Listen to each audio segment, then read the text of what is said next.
Chanda Mbao, and we're back with another episode of Zambian Hip Hop History. Thank you guys for supporting. Keep subscribing, keep liking, keep commenting. Today we have one of the originators of Zambian hip hop as we know it, a founder of one of the big movements in Zambian hip hop, a crew and a label which you know as Pitch Black.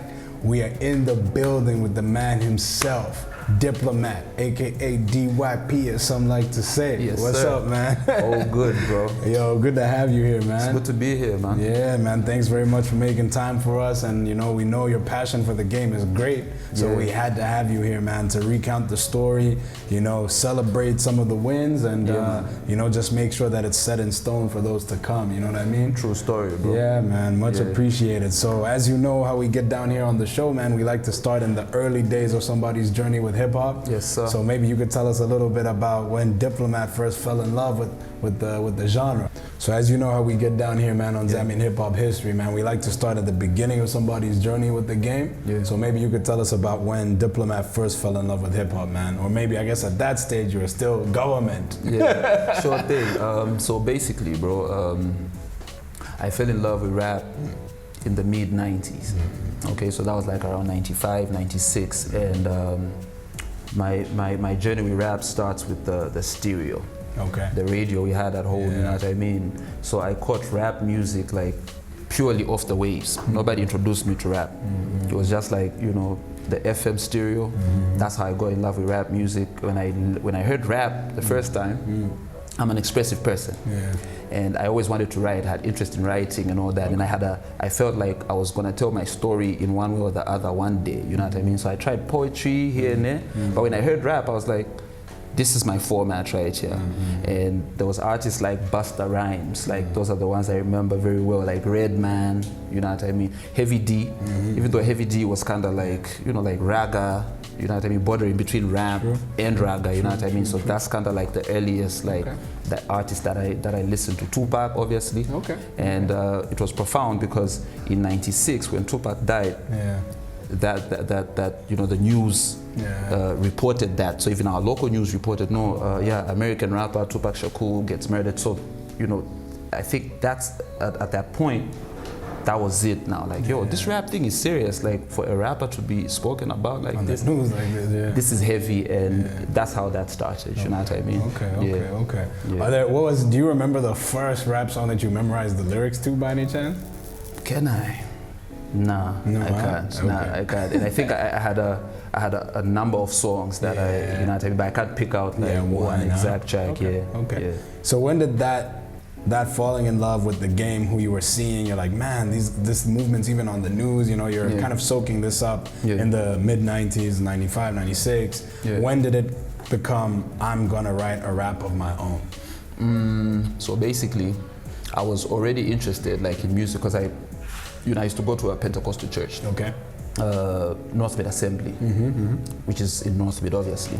So the praise and worship sessions were really deep there, you know what I mean? And I never missed any of those. So my musical journey kind of started there. So me and my friend, I had a friend actually, he's passed now, Mino. You know what I mean? Me and him composed like a little something, you know what I mean? And that's how my composition journey started. And that was like around 97, you know what I mean? So around 97, I began writing my own raps. They were whack, but we all start from there, man. They were whack, but you know, that's how that started. And man, I mean, that evolved into what it is now. No, man, that's crazy, man. That's crazy. And so would you say, like, in that growth process, you know, how long did it take you to kind of discover yourself, your message, you know, the things that you were like, this is what I want to be rapping about, this is what I want to be talking about? Did it take some time, or were you straight out the gate like, nah, this is me, Diplomat, this is what I'm about? It took some time.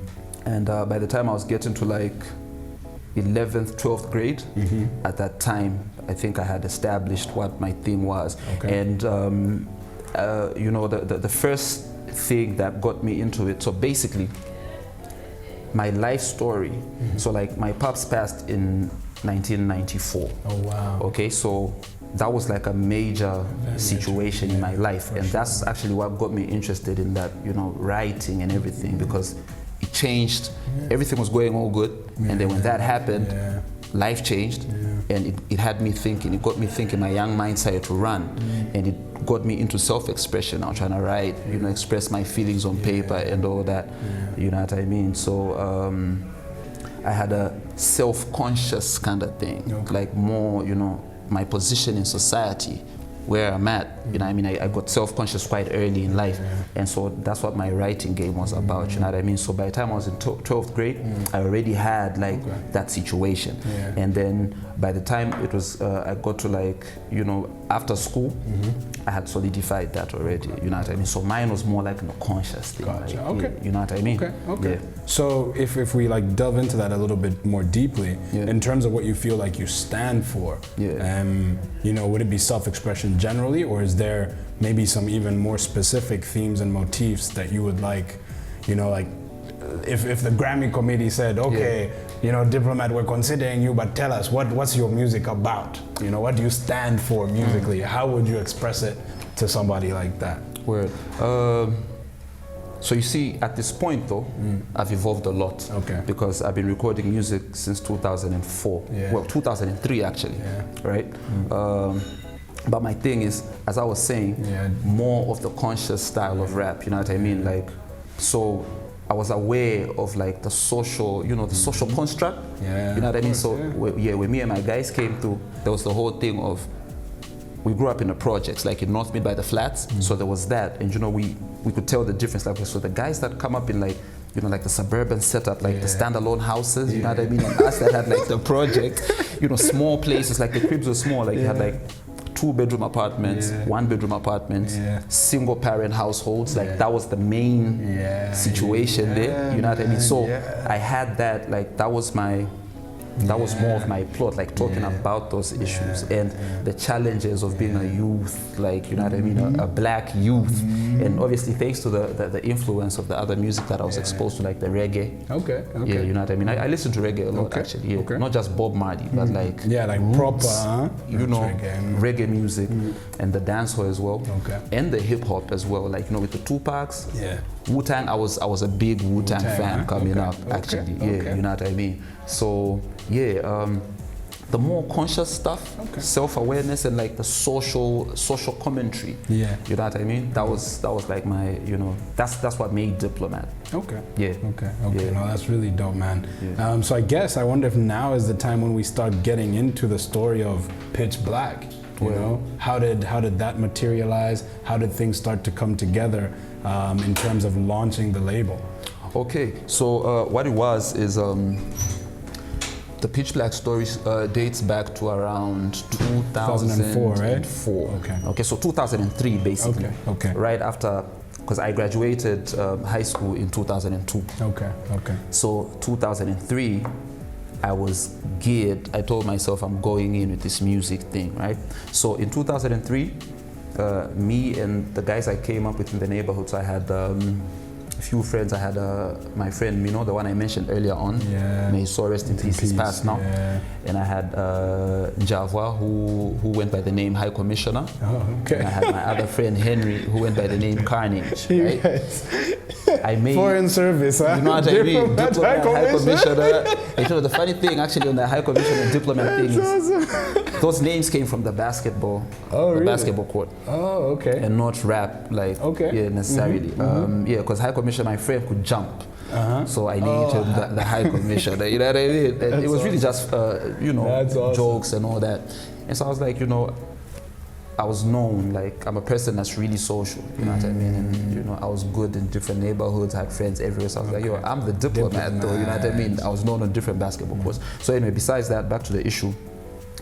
The thing me and my friends had in common was the rap. And I was like, guys, look, we might as well do this rap, because what's gonna bind us together? It's gonna be the rap music. So when we started out, we formed a rap group called Dead Broke. That's what we called ourselves. And we actually beat that from one of the And One tapes, the basketball mixtapes, because there was, you know what I mean? So I was into that too. Yeah, you know what I mean? So from Dead Broke,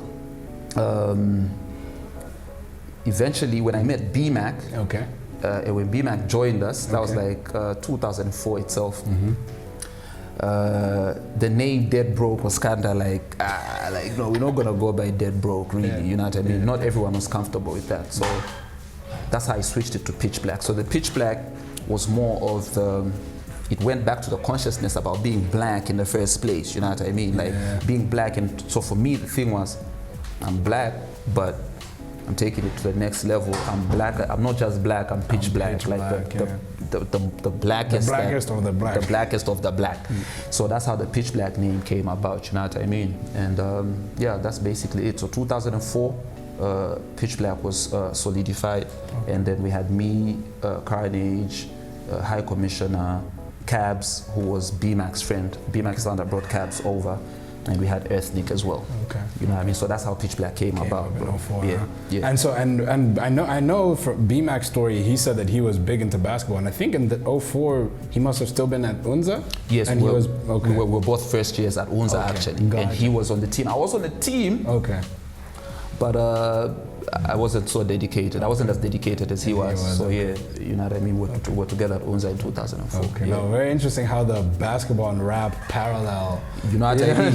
Yeah, they like cousins. They like sister, you know, sister arts or, or something like that. You know? Very interesting. Yeah. And so going back to the name Diplomat, is that a name that you gave yourself because of what you were saying, your social skills and how you were known, or was it something that somebody once said, hey, you know, man, you're kind of like a diplomat? What's the story, and why also the Y versus the I? Instead of the I. So the Y is basically just, you know, it's just trying to stylize the whole thing. You know what I mean? Because the I was a bit too formal. Too formal. Like we're not in the office right now. We're on the streets. We're rapping and everything. So that's what the Y is. Before I named myself Diplomat, because the Diplomat name actually came up in 2003. Okay. I went by the name Black Jack, because my name is Jack actually. So I'm Jack Jacob Jr. Okay. And I went by the name El Pro. So El Pro is like lyrical prophet, lyrical professional. So you know the whole prophet thing that comes back to the whole like that conscious thing. Yeah, you know what I mean. So I evolved from Black Jack, from El Pro to Black Jack to Diplomat. You know what I mean? So I don't even use the El Pro and the Black Jack anymore, just Diplomat. Okay. And again, for the Diplomat thing, it gets a little deeper because the full thing is actually 6 feet Diplomat. So now that's on the basketball side of things. Because of the height. You know what I mean? Because I'm right about 6 feet and I've been 6 feet for a while now. So it was like 6 feet Diplomat, you know what I mean? 6 feet. But again, on the other side, the 6 feet is the depth. Like going downward, like the depth in my raps. There was another 6 feet situation there, you know what I mean? Okay. No, very interesting, man. Very interesting. And so one of the things, I mean, I think the Pitch Black story is obviously very deep and very kind of, you guys did a lot. You went on to, to release 10 projects, I think over 10 projects, right? Yeah. And to move 10,000 units across those projects, I think that's an amazing story that needs to be celebrated, man. Thank you. I'd love to hear more about that journey, because in my understanding of your ethos is you've always been very comfortable, I think, getting on the ground and I guess being in the street and pushing and hustling, and like you said, the different neighborhoods. So what was that aspect like? How did you kind of, for what was as we know, and we can, delve on that more, but what was a kind of disadvantaged genre where there wasn't necessarily a lot of mainstream highlighting of the genre? You kind of had to get boots on the ground and push the product. So what was that like, and how did you achieve that? Okay, so basically the thing was, as you know, rap was there before Pitch Black came to, before Diplomat came to. Our genre of rap was already in existence, right? But the thing was, I noticed there was a lack of street presence, really. You know what I mean? So there was a few events here and there, Rap for a Million. There was some shows on radio that used to highlight rap and everything. But on the street, nobody was really pushing, and treating rap as a hustle. So when I came through with my team, the thing was, guys, we're gonna come through and do something different. So we're not only gonna rap in the bedroom, because at that time, rap was really, the bedroom studio was the predominant situation. And very few people actually used the proper studio setup. Everybody was making music in a bedroom. And then after they made the music in a bedroom, it wasn't easy to access it out there. So a few people would get airplay here and there, but you couldn't really access the CD. when I made my crew, I was like, guys, when we make the music, we're gonna do something different. We will go out there, we're gonna print the music on CD, and we're gonna push it. You know what I mean? So that was the thing. Came through the first project, actually, the first CD we ever made, and we titled that The Color of War. All right, which is also pitch black. Pitch black, like, you know what I mean? When you check in the dictionary and all that, like, you find like pitch black is like the color of war. So that's where that title came from. We went there, started printing, started writing using marker pen on the CD. Just wrote pitch black. I would write all the names of the artists on the project, Cabs, you know what I mean? And the year 2004, and then we began to push it. We started giving out CDs for free and selling them. And the thing was, we didn't even have a price for the CD. So it was like, when we meet people, like, how much is it? Like, how much can you give us? Okay, here's a 5 kwacha, here's a 10 kwacha. So but back then it was like 10,000, here's a 10,000, here's a 20,000, here's 100,000. You know what I mean? So I felt the street needed to, I mean, the game needed more aggression, bro. You know what I mean? And that's the thing that actually even set Pitch Black apart. Because we came through, we went hard, printing CDs, pushing the CDs on the street, and practicing the art of rap itself, the ciphers. And thanks to people like 5-4, those are like, 5 for me, 5 is like the king of that arena, bro, like in the LSK and in the Z at large, because I knew 5 without radio, without television, and he was already a force to be reckoned with. He was a celebrity, bro. A street celebrity. A street celebrity, bro. Rapping at parties. Any event where there's a crowd, and 5 is there, people would summon 5, you're 5, you have to rap. And he would come through and amaze, though. You know what I mean? So that was the thing with Pitch Black, bro. Like, we came through, it was about getting the music out there, getting it out of the bedroom into the streets. Into the streets, bro. No, man, I think that's a unique moment, I think, in the hip hop, you know, in Zambian hip hop history for that reason. True that. And I'd like to know more, because obviously you bring up 5-4, and, you know, obviously you guys work together, and you know, were, you know, strong collaborators, close collaborators. And I know, like you've mentioned, for him, the ciphers and the battling were a big part of his legacy. To what degree would you say Pitch Black broadly, you know, felt that pushing the ciphers and the battle was part of their mission? Because I know B-Mac, obviously he actually told us on an episode how him and 5-4 once battled each other in a final. You see, the aspect of rapping itself was a major thing for us, because we didn't have much media publicity, so we had to rap. We had to rap. And you know how the LSK is? Every weekend, every Friday is like a chill. Saturday is a chill. Sunday you're nursing hangovers and everything. So every time we're out there, and every time we just link up, like at any point where there was like 3, 4, 5 people in the situation, we'd spark it up and begin to rap. And so the freestyles and just the recitals, the rap recitals, that was a major issue, bro, like in the whole Pitch Black movement. It's something that, you know what I mean, it's a vital aspect. And you know, it's a vital aspect in the art of rap itself, in hip hop. You know what I mean? You have to MC, you have to be out there and rap. Because we did things like, as we're selling the music, we'd meet a person that got our music, and maybe at the time we sold them the CD, they hadn't heard us rap in real time. So you meet somebody on the street, one person, and be like, yo, rap for me. It's like, okay, cool, we're gonna do it. It's not, you know, we didn't need a crowd. I never needed a crowd. I rap for 2 people, I rap for 1 person. You know what I mean? So that's a major issue there, bro. You know what I mean? So that was a big part of the ethos, and that's okay. That provides a lot of context, man.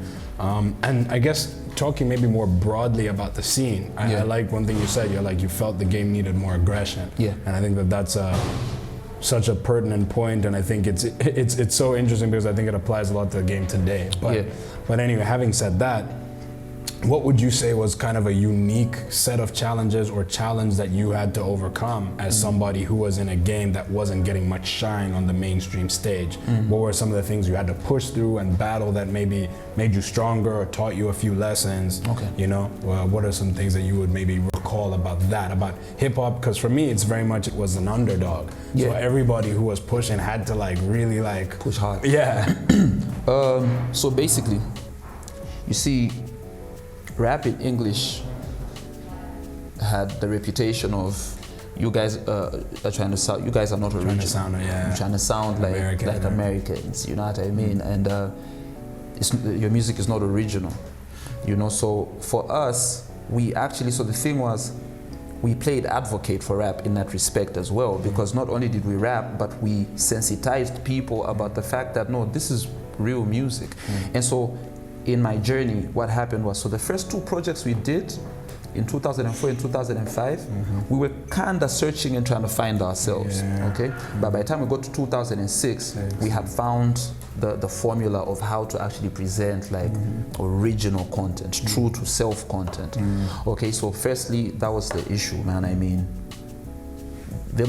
States, you're not real, you wannabes and all that. Secondly, there was the issue of funding, bruh, because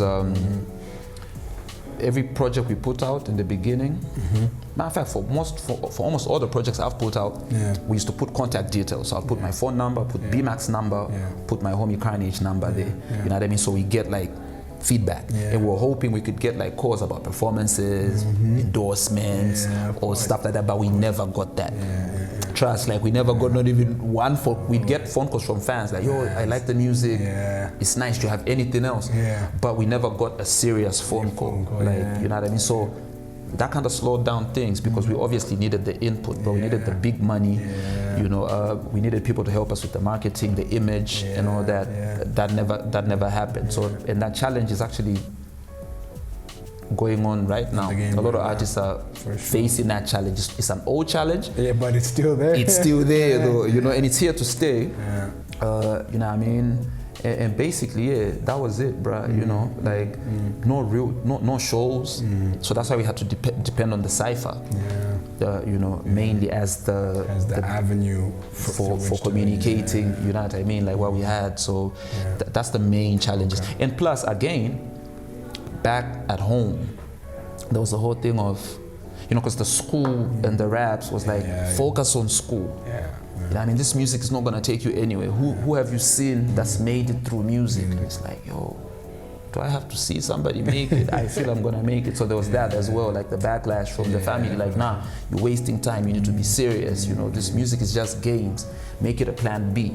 Focus on, you know, so that was really heavy because, you know, as you know, the motivation and the inspiration from home is vital for you to make it, bruh, because when the people at home don't feel what you're doing, it's not easy to be out there and be confident about what you're doing. You know what I mean? So that's true. You know, just to sum it up, that's like kind of like the challenges that we, you know, that we faced. No, and that's a lot of food for thought, man. I guess departing from that and perhaps hoping that there's a kind of silver lining in the cloud. Was there a point where you felt like, man, this is a breakthrough moment, you know, or some sort of like blow up moment, you know, where you're like, man, no, now Pitch Black has really, you know, done its thing, you know? Yeah, there was a number.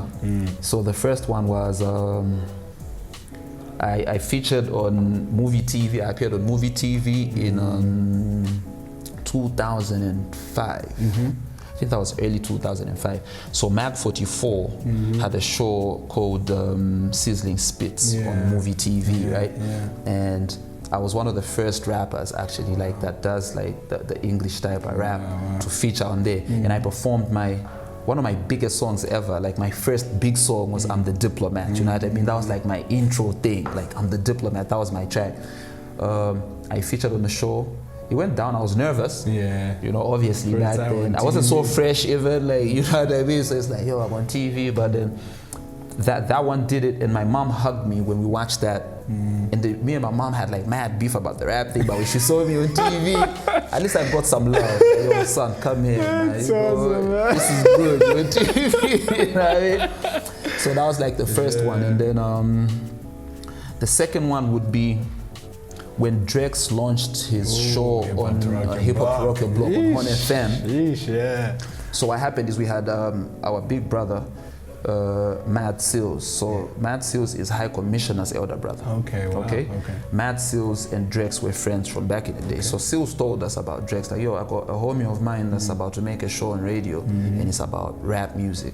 And I've told him about you guys. So before Drex launched the show, he actually came to North Mid to check us out. He actually came to meet Pitch Black in North Mid.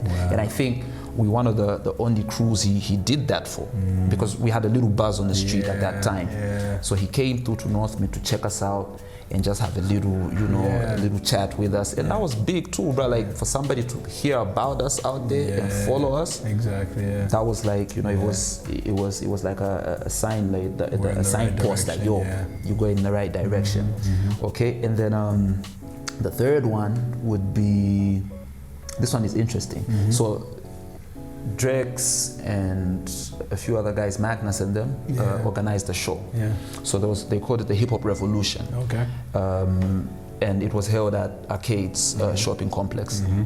Okay, so they had Pitch Black as the first name on the banner, actually. So now the interesting thing about this is they didn't tell us about it. Okay. We just caught wind on the streets. That's crazy, huh? There's a show and you guys are on the ad. You're like the headline. Oh, for real, like we didn't know. So we went there, bombed the show. Yeah. And so during our segment, our performance, so the song that we performed was a song called Gangster. That was performed by B-Mac, 5-4, and Frank Wheezy. Okay, so, and the song actually, initially Brayo was supposed to be on the song, but he couldn't make it, due to whatever reasons. So we had Frank Wheezy take his verse up. So when the guys were performing, I don't know what happened, somehow the system distorted and went off. Okay. It was like, and that was like during the second verse. I think that was like Mac's verse or something. And so the guy just went on and just finished his verse a cappella. Yeah.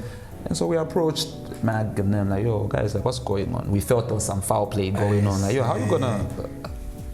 Why on our turn? Like, what? No, it's a technical issue. Yeah, So anyway, that happened, and we kind of felt blue. We're like, no, bro, this is not cool. So we decided to move to the parking lot. So this was happening, like there's a little center there where like the shows used to take place. We went to the parking lot and set up a cypher there. And we had guys like, Magician at that time. Italic. He used to call himself Italic. And he was our boy. Matter of fact, Italic produced one of our songs on our 2004 album, bro, called Master of the Game. That's me and Carnage that performed that song. Yeah, so anyway, back to story. We go to the parking lot. So the show is going on stage. We in the parking lot, we're like, okay guys, we cypher for real. Like we MCs, we do this. We go to we take the cypher to the parking lot, and then ironically, Crisis is on stage at that time. Okay. And as he's performing, word gets to the crowd that there's a cypher on the other side, and 5-4 is there, and Diplomat, actually, basically Pitch Black is there, and there's other guys.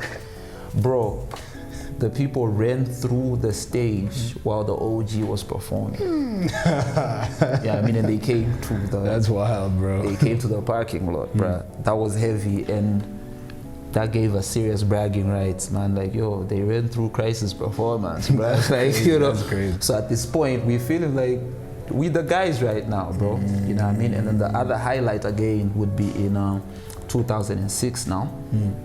No, 2005, end of 2005, the rap battle at the Cage. Okay. So what happens is... is this the battles that Mr. Linyama used to? Yes. Okay. Uncle D. Okay. So Uncle D is organizing the battle. So check what happens.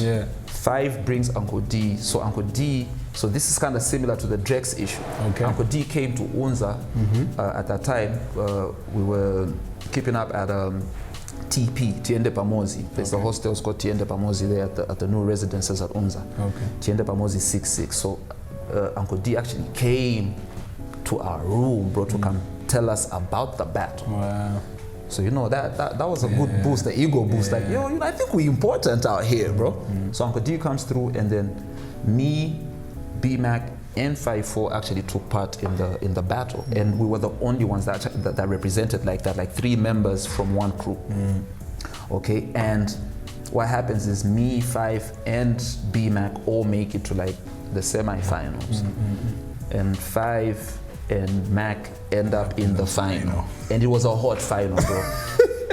That battle took like, that final was like a 3 to 4 round battle, bro. That's crazy. The fans couldn't make up their mind on who the best was. And it's all Pitch Black at the end of the day, so it was a hard decision. But B-Mac emerged king of the LSK. Wow.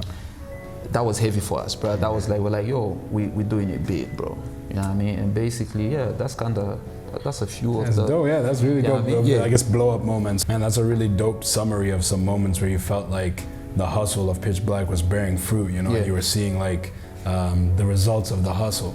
Are there any moments that outside maybe of, you know, Pitch Black and Diplomat where you were just kind of as a hip-hop historian, connoisseur, or fan, like, man, that's dope for the culture, and that was needed for the game? You know, do you have any of those moments where you're like, man, that's a dope Zambian hip-hop history moment? Yeah, I do. So basically, not just like moments per se, but even like, you know, ideas like Drex coming up with the show, like the Hip Hop Rock the Block. That was huge. That one is one of the hugest Probably, situations you're right, like for Zambian hip hop. And he played you guys on the debut night of the show, on the right? debut night, but I think we had like 3 of our tracks played there. Boogie C also launched a show, a hip hop show, and he used to play like, you know what I mean, a lot of local rap. That was a good milestone. And again, to backtrack a little, when Crisis dropped Officer in Charge, bro.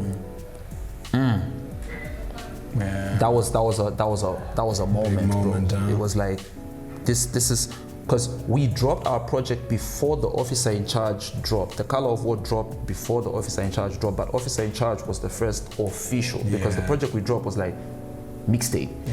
But when the Officer in Charge dropped with the cover, it was in the stores and all that. In the stores, and the quality was like cutthroat. It was the truth. That was a major defining moment, and for us, the younger guys were like, this is it. We're gonna do this because the OG has laid the path. We're gonna do that. You know what I mean? So you know, just to, you know, to be brief about that. No, that's really dope, man. That's really dope. So we've gone through, I'm trying to think chronologically. We started in 04, you know, Hip Hop to Rock Your Block, that's 05, 06, right? Yeah, so we're trying to think where we are, and then the rap battle that we talked about, that's 05, huh? Yeah, so I'm trying to see where we're at, trying to make sure that we do a proper walkthrough. Sure. Oh, actually, one question that I wanted to ask, you know, just I guess away from the chronology, is more about the personal artistry of Diplomat. You know, because I know that you both historically were an artist and producer. Did you ever feel like your calling was stronger on one side? How did you juggle that kind of creative workload, or was it just always natural for you? You know, how do you conceive of yourself as both? Or so the thing is, I'm a rap artist. I write and I perform rap music. So the producer aspect came up due to necessity. Somebody had to produce. Okay. I was, you know, Fruity Loops. When Fruity Loops came, it was big as well. Okay, Fruity Loops was huge in Lusaka, bro. Fruity Loops changed the game, man. Shout out to the makers of Fruity Loops, even though like most of us would use the crack version. But Fruity Loops was major. So in my crew, I was really like the only one that could make beats. And I just had to hold it down for my guys. So when it comes to the beats aspect, that's not really like my strongest situation. But I have made like some interesting beats, but the rapper side of me, that's like the truth. And actually, I feel like the production and the engineering stole some of my rap. You know what I mean? Some of, you know, it stole from the rap situation. And interestingly, that's how I get into freestyling. Every time we'd have like a situation, a cypher or whatever, I would forget my composed raps. So I was forced to, and you see, when I forget the raps, it was hard for me, I couldn't stop. Like, I'm not gonna stop and choke. So I'd have to continue, so I'd really just begin to make stuff up. And that's how that happened. So I'm more of a rapper, bro. And I haven't even produced a beat like in a while now. But you know, I'm with the raps. So, No, because I knew you had both roles. So I just wasn't sure to which degree you felt your heart was. So and I did a lot of engineering. You know what I mean? Because I recorded a lot of artists like within the LSK, you know what I mean, and mixed and mastered their music. You know what I mean? Like Inferno, Kamsta and them. Straight. That's dope, man. No, it's incredible. Like in a way, Pitch Black was almost like I guess a school of hip hop that saw some of the most important names of the movement, you know, be affiliated at some point or another. You know, so that definitely is commendable, and it's important because you know, especially for a movement that was the underdog, you know, that needed to happen. You know, so that's very, very important. And I guess, you know, one part of this show that for me is important Yeah. is thinking about how some of these lessons and, you know, these achievements and these, you know, these historical facts Yeah. can be synthesized into lessons for those who are to come, you Yeah. know? So what advice would you give to like a young hip hop head today? Okay. You know, maybe some lessons that you learned, said, man, this is, you know, struggling like this, I learned this, you know what I mean? If I were you, I'd consider this. What are some things, one or two, whatever's easiest for the young heads out there? Good question, bro. Firstly, everything is about attitude. Without the right attitude, you're not gonna make it at anything. And this doesn't matter whether you're talented or you're not talented. If you don't have the right attitude, you're not going to make it. So there's a common phrase that I would hear rappers talk about from the past up to now, like Zambians don't buy music. So now, you in the business of selling music and you say Zambians don't buy music, that's you basically cursing yourself. You will not sell the music because now that's going to be your mindset. Zambians do not buy music, and the more you say that, the more you believe it, and the more you act it out, and it becomes the reality. So music is a hustle. You have to get into it like you would do any other business. You know what I mean? So back to the aggression aspect, you need rappers need to be aggressive. Work on your product, package it well, market yourself well, make your product available. You have to make your product available. So even for the young rappers, they have to make the product available. When the internet came through, rappers got very comfortable, but I don't think it was because they were more internet savvy. I think it's because they felt, they were eased off the pressure of having to be out there grinding the music in real time. So for the young ones, be focused and treat music like any other hustle, man. Be professional about it, be punctual, you know what I mean? And, you know, do the right thing, have the right attitude, be aggressive, go out and attack the market, you know, get fans, and supply them with the music, you know, and make good content as well. The thing that killed rap from the past is the issue of content, like rappers sometimes deviating from being real and just wanting to blend in with the times, as opposed to being creative around what the real is, you know what I mean? So for the young ones out there, you don't need to blend in. Be you, be real, be authentic. You will have a following at the end of the day.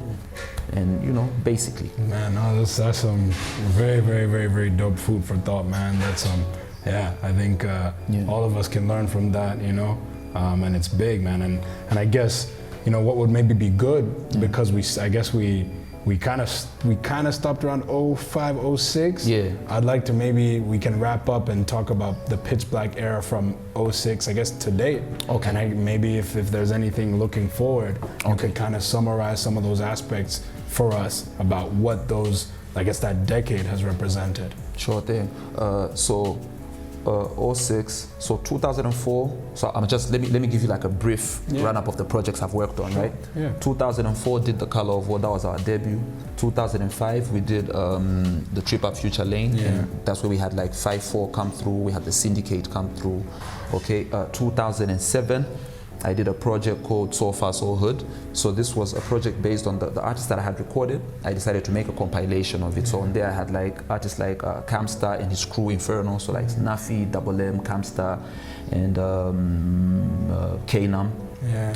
I had Kawan on there. I had other artists that haven't even come out nowadays and all that. Young Verbal as well, from Zone Fam. Because when Young Verbal came through, my studio was the first studio he made a song at, actually. Wow, that's crazy. And thanks to B-Mac. B-Mac is the one that plugged him. Yeah. Okay. So that was 2007. And 2008, I had a project, an intermediate project, a mixtape called Back on the Block.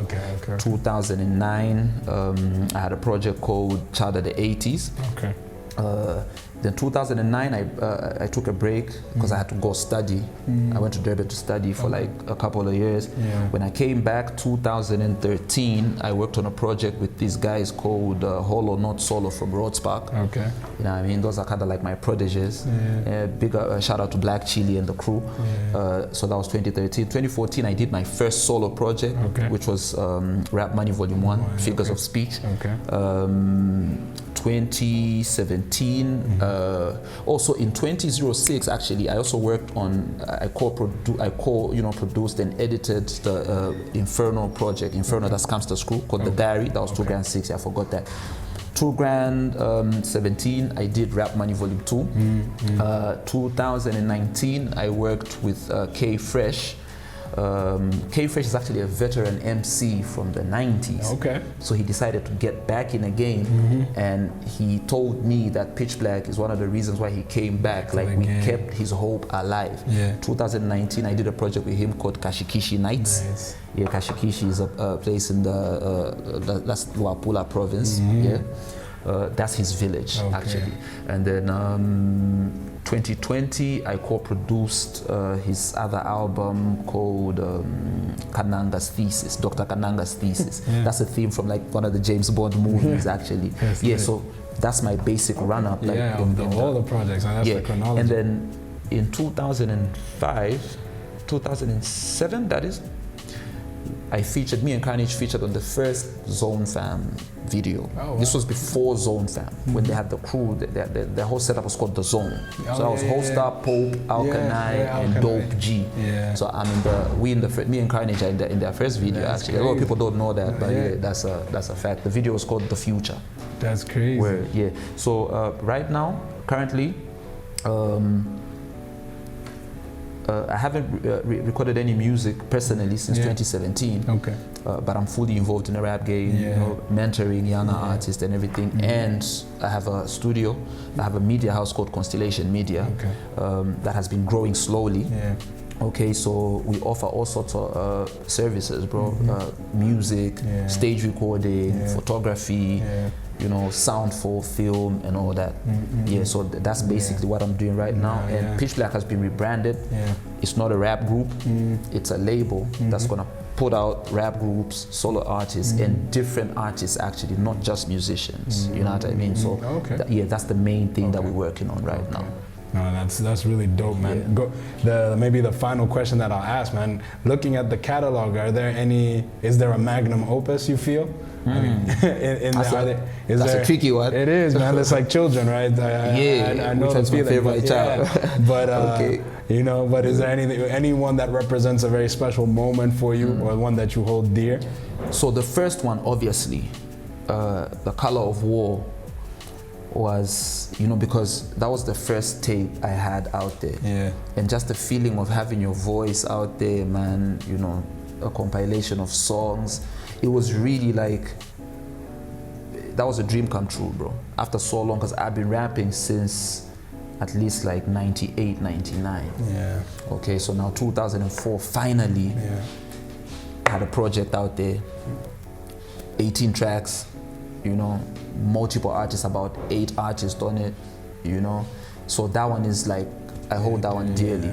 And then the second one was the Definition in 2006, because at that point now, I had found myself lyrically, like I was now fully the diplomat, like everything was real about what I was saying. Like if you go through and run through the project, 98% at least of what I was saying is real stuff, you know what I mean? And the other one would be Rap Money Volume 1, because that was my first ever solo project. So I had to prove to myself that I could do it. The reason why I made a crew was because it was going to be easier for us to complete songs. So I do one verse and the song is done. The other guy does one verse, and we got a whole song. But by 2014, I was like, yo, let me show myself and the people that I can hold my own. So Rap Money Volume 1 is really special to me. And so is Kashikishi Nights with K Fresh, because K Fresh is an OG, man. He's a pioneer amongst the real pioneers. K Fresh actually had a rap group with Crisis. They had a crew called Untamed Click. K Fresh, Crisis, Dodie, aka Ray English, Easy ONE. They had Wheelie Waters on there. They had Mbox. You know what I mean? Like that was a major crew. So working with K Fresh was like working with, you know what I mean? Like somebody that you looked up to. Even though I only got to know about that story later, it was like really like working with like, a pioneer, and that was heavy for me too, bro. No, that's really big up to dope. K Fresh, actually. No, man, you've dropped a lot of gems for us today, man. I'd like to thank you for blessing us with the presence, man. It's been a pleasure to sit down with Thank you, you. man. You know, we applaud you and everything that you've done for the game. Thanks. And we appreciate you, man. Thank you so much, man. So it's been a pleasure being here, man. It's been long overdue, bro. Yeah, for and sure. yeah, it's a pleasure, bro. I'm happy for you, man. Keep up with the good work. Thank you, man. Sure. Hey, yo, it's your boy Chanda Mbao, and you've been tuned in for another episode of Zambian Hip Hop History. Subscribe, like, drop a comment, and keep supporting the movement, supporting the culture. Big up. Peace.